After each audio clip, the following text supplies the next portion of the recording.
A hiker decided to go on a hike by himself, something he was not very used to. The whole day was normal. Trees and bushes engulfed his surroundings. He enjoyed being outdoors in the mountains. Nothing seemed strange to him. That was until he was making his way back to his car. He figured an 8-hour hike was good enough. The sky was already getting dark and he needed to get back, fast. What was odd was how much he didn't recognize the trail back. Night had already taken over and all he had was a flashlight and no clue on how to get back. He knew it was already too late and too dangerous to keep going through the dangerous forest. He began to worry that he would have no shelter for the night, when almost luckily enough, he stumbled across a broken-down cabin.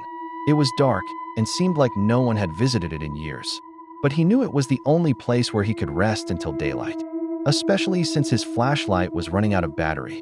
He knocked on the door a few times, but no one answered, so he let himself in where, strangely enough, a perfect bed fitted for one person awaited him in the center. He knew that if the owner came back, he could explain himself. He was sure that the owner wouldn't mind, or was even probably dead. So he went ahead and got himself comfortable in bed. As he tried to sleep, he couldn't ignore the collection of paintings around the room.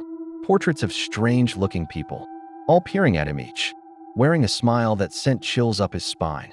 Not too long after his exhaustion from the hike got the best of him, and he was able to ignore the faces. The next morning he got up early and was shocked to see that there were no paintings around the room but windows.